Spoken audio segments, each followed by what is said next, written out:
Americans don't have money to eat out anymore. And what are the restaurants doing? They're shifting the cost to you. So we're here at Chipotle, and during last year, I think the line for that place was outside. There was literally so many people trying to get their food.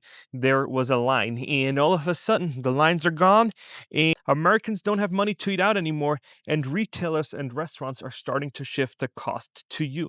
Nearly 40% of Americans are eating out less than a year ago. So let that sink in, that 40% of all Americans are saying that, we're going to eat out less this year than we did last year. That means servers are making less. That means restaurants are having to fight for customers. So we're going to see deals coming up at restaurants because they have to do something. At the same time, chains are adding return fees, new surcharges, and forcing you to pay for the privilege of buying less.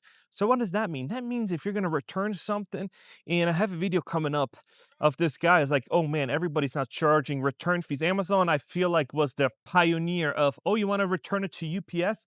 All of a sudden, we're going to charge you $1. And all of a sudden, everybody else followed. Let's look at some of the numbers, the behavior, the brands, and what that means for you if you're making less than 100 grand a year. Okay, let's look at the dining out collapse because this is what is going on. 37% of Americans say they're eating out less frequently this year. And among the lower incomes making less than 100 grand a year, it is literally 44%. So you're seeing that 44% of lower incomes are like, I can't afford this. 82% of Americans say restaurant prices have increased notably in the last year. So they're saying that that's too much. We can't do it. I'm tired of it. And so we're not going to eat out as much or at all anymore. And so when you're looking at that, we can follow the trends and we can look at Google and Yelp trends and see that cheap eats is up 21%. Meal deal looking online on Google and Yelp is up 117% in 2025. This is according to Yelp and Trends and Insights. So when you're told, let's go out and have a fun night out, enjoy life, support local, just so you know, 4 out of 10 Americans can't afford it anymore, especially if you're making less than 100K a year. How Chipotle is basically losing all of their customers. What does this $12 burrito and this tube sock have in common? It's called the K-shaped economy. Let me explain. This is a $12 burrito from Chipotle that hasn't been this unpopular since the E. coli scare 10 years ago. The reason is that people who are Chipotle's core customer are struggling with inflation. Now, let's take this $4 tube sock. Apple is selling something that kind of looks like this that holds your iPhone, and it costs $230. We couldn't get one because they're entirely sold out, so we're using this instead. How is it possible that a thing that looks like a tube sock that sells for $230 is completely sold out when no one's buying this? The reason is that K-shaped economy that I mentioned. If you're at the top of the K, you're pretty wealthy and you're doing pretty good right now. Stocks are near an all-time high and that's padding your bottom line. But if you're making less than 100,000, you're not in that category. Inflation is really taking a bite and you're making some very difficult financial decisions right now, including giving up this and eating at home. So you've seen it. They're saying that people have been buying this $200 sock, but they cannot afford a $12 burrito. And I've been telling you guys for a long time that this is how it goes. People don't have the money, especially in the lower income brackets. When you're making 100 grand or less, you're in the 75 percentile of Americans. Only 25% more Americans make more than 100 grand a year. And so then you're starting to really feel the pinch when burritos from $6 in like 17, I saw a video the other day, to like $12 where it is now. It's just getting out of hand. And so people are just like, I'm done. I can't do it. So the behavior needs to shift from something like, I'm going to the Chipotle, be like, let me look at what it takes to make this at home. And all of a sudden you're seeing that, ooh, making it at home is actually not as bad. And it get me a lot more value for the dollar than actually eating there. They're not just skipping brunch because they want to save. They're skipping it because there's nothing left after rent, loan, groceries. The sign of a credit crunch isn't the downturn in GDP, it's the empty booth in our restaurant. And I want to urge you to think about it. And when I look at all these people that go in and use mobile apps, they use mobile. Just real quick, if you want to stay up to trends and be informed, please give me a like and a follow. That would get me more amazing people just like you to watch this video. And phones that use credit cards. Some of these are buy now, pay later. And some of you guys in the comments said, "Well, I don't see that. I just see people use credit cards." When you do buy now, pay later, and I did that. And for my Starbucks order, here's the receipt. I did it. I tried it out for $35, the minimum amount. What do? They generate a credit card for you. And so then you tie it to the app and then you can pay within the app. So your friends might still think, man, we're still floating, we're still rolling high on the hog. Comes to find out, this is not the case. And we're actually in trouble because you're going to have to make back those payments. And the fees for $35 loan was, I think, 75 cents. And so this was a video I tested kind of a long time ago. And so let's watch this other video of business owners struggling and cannot stay afloat. So it is mom and pop shop, it is consumers, it is everybody in between. Nearly 40% of Americans are eating out less than last year, and it's crushing restaurants nationwide. A new YouGov study reveals the harsh reality. 8 in 10 Americans say restaurant prices have risen noticeably in the past 12 months. And the result? Well, diners are sharing meals or skipping drinks or even staying home more often. Restaurant owner Derek Kitchen in Salt Lake City knows this struggle firsthand. Inflation itself really took a lot out of us, and then the tariffs kind of brought us to our knees, to be honest with you. And it's the same with Ying Nance, owner of Chubby Baker. Cost of goods has gone up 35%, and payroll has gone up like 39%. Immigration policies, well, they're making things worse. Arizona restaurant owner Adriana Zapata is seeing customers and workers just disappear. Right after the election, we saw a decrease in in-store traffic. Right away, the customer base dropped. And this matters beyond restaurants. Consumer spending drives 2/3 of our economy. Major chains like Chipotle and McDonald's, well, yeah, they're feeling it too. Yeah, you heard her, and she was like, man, we're not seeing the foot traffic. We're not seeing that. So businesses have to think creatively on how to make it. And the only way that they know how to make it, these super executive, is let's start nickel and diamond people and just start adding on fees. And so you look at this price tag and you're like, man, that's $10. All of a sudden comes to find out it is way more than that because they're just nickel and diming you. And they're starting to do that with returns. You heard me talk about it a little bit with Amazon, but this is not it. So 72% now charge for at least some returns, up from 66% last year. Return policies tightening as consumers' budgets are shrinking. So now, if you want to return something, then I'm going to watch a video here coming up. People are like, ooh, let's add some of these fees. So when you can't spend money, the brands still need to make money. So they don't just raise prices because they can't. It's done. They got to figure something else out. So what do? They add fees.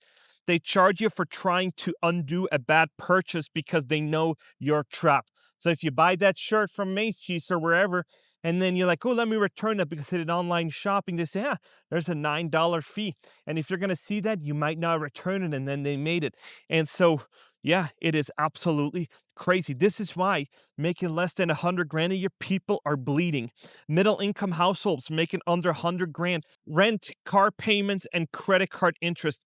Eating out now is 100% a luxury. Retail returns fees hit hard when the budgets are tight. Food inflation for food away from home up 3.7 year over year, and that's from Food and Wine. So now, if you're making under 100K a year, you're in the squeeze zone. You're in the splash zone, so to called, where you feel it the most. You used to have disposable income, not anymore. Now you're on the hook. So now then you're even being forced to eat at home. So let's look at this guy talking about all his fees and what they're charging for returns. Major stores are quietly adding return fees right now. I found out who's doing it, and I'm naming names.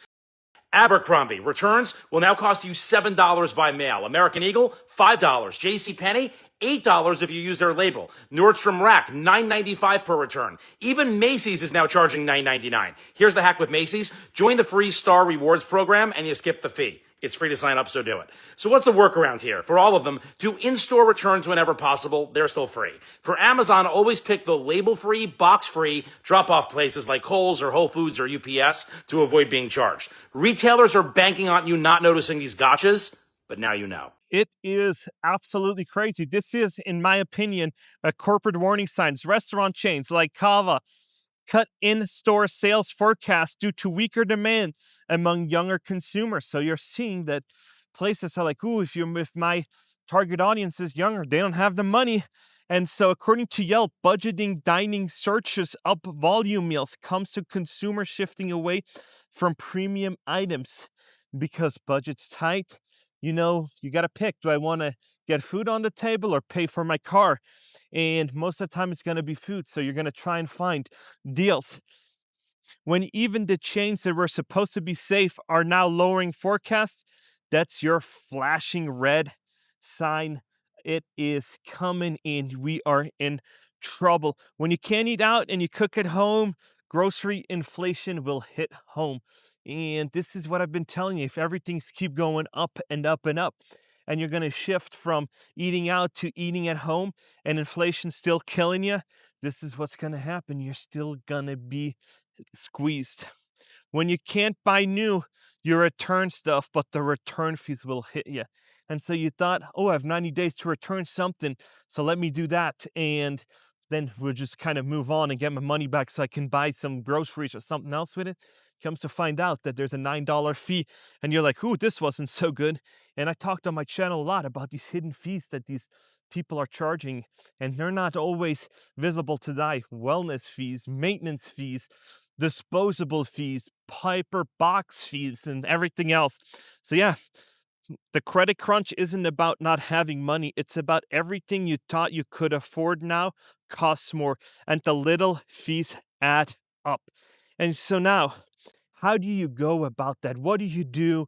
And how do you kind of go about it? So what do you do about that? When I look at grocery stores like Albertsons, they always have now these coupons clipped on where you got to download the app, you got to clip them, or they won't count because they're thinking, hey, if that price tag says $2 on it, but you need to have the store coupon, the app coupon, and everything else, hopefully you'll miss one, and then they'll just got one by you. So you got to make sure that you utilize all the discounts. And we're starting to see prices have to come down.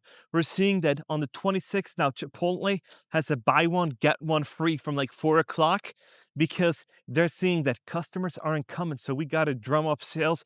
We got to do something because at one point it is just not worth eating out. When the cost is so sky high and you're not making that much, it's like, man, I cannot afford it. And so I'd rather make it at home. And then you're like, okay, let's make it at home. Costs way less.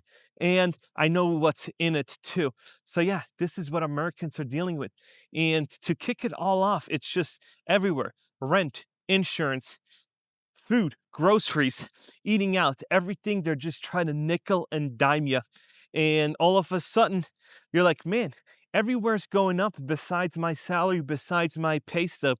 And so that's why these business owners, and I've seen it in the comments section, you got to look at what some of these people that are franchise owners are saying that I don't know if I can keep it. I don't know if I can keep going on because just to stay in business, to keep the lights on, it's just not worth it. You have to make a profit. You have to pay yourself, but it is very, very difficult, especially if you're a franchise owner and you're like, man, this is not going so well if you're in the food industry. And so this is what I constantly say. You gotta watch every dollar. You gotta make sure that you do run a profit. And I've seen other videos online of business owners letting people go because it's like, man, I have to keep the business afloat. I like you, but we still gotta keep the business going. And so what do? Business owner steps in. Normally business owners go out and generate more money or try to do more. But then what can you do? Oh, let me just let me just take over 1 or 2 shifts that's going to cut a few $100s off of my payroll, and all of a sudden we're at a way better spot. So when business owners are taking over shifts to save some money so that they can keep the business afloat, this is a bad situation. But yeah, this is the world we're living in. Everything just gotten so ridiculously expensive, and credit now is coming harder and harder to come by. It used to be that credit was just available. Even cashiers were credit card salespeople. You went up to the cashier that says, "Do you want to apply for a credit card right there and save 20% off of your grocery store purchase today?" And even cashiers became credit card salespeople, on boots on the ground, asking if you want to sign up for that credit card. And all of a sudden, we're seeing that credit card's tight. They're not lending as much, and so this is the world we're living in. And so you got to know what's coming in, what's coming out of your bank account. And the only way to do that is not lie to yourself and be transparent about it and look at the real numbers and not just say, "Oh, I'm going to be a little bit good today, but then tomorrow I'm not going to be so good." No, you need to look at exactly line by line. And that's what I tell people all the time. Look at it and make sure that more is coming in than going out. Because one thing I can tell you for sure, if you're going to lose your job and you're going to have to live off of savings, those savings will be gone in no time. And guess what? It's going to take you a very long time to recoup all of that. And when you're going to have to recoup tens of thousands of dollars because you've been unemployed for a few months, it is going to be hard. It's going to strain you mentally. It's going to strain you physically. It's going to rob you from your sleep because it is just brutal. But yeah, this is a shopping center and they're paving the parking lot because I don't know, has had to be paved. But yeah, and if you're thinking like, "Oh my gosh, it's so packed," they got half the parking lot paved and blocked off so they can repave it. And yeah, if you're a business owner, I wish you all the luck in the world. Hopefully you can survive it so you can then, when the market does come back and rebounds, you will then be making a killing or expand, or your competitor goes out of business so you can grab their market share, because there's going to be opportunities. Don't even think that there's not going to be any opportunities coming. There's going to be opportunities. You just need to be available, and you needed to have to plan for that. You can't just one day wake up and say, "I'm going to take my competitor's business." No, you have to plan. You have to put a rainy day fund away. But like I always say, rainy day funds in 2025 are a controversial topic because you have credit cards. So why worry about it? Got $20,000 in a credit limit, so that means I have $20,000 that I can just spend. If you don't have that in the bank, don't do it, because interest is expensive. And that's how you're basically going to fund all these influencers' lifestyle, where they travel, they use points. You, with the 29%, are going to pay for that. And so, yeah, that was it. It's pretty cold here. It's 62. I think that's like 18 degrees in Celsius for 22, but it feels colder for my international audience. And yeah, no, it's 18 exactly. It is, yeah, 18 degrees Celsius, and it is 64 in Fahrenheit. So quite chilly, but yeah, this is Las Vegas, so I gotta wear a jacket. But yeah, it has been snowing on top of the mountain.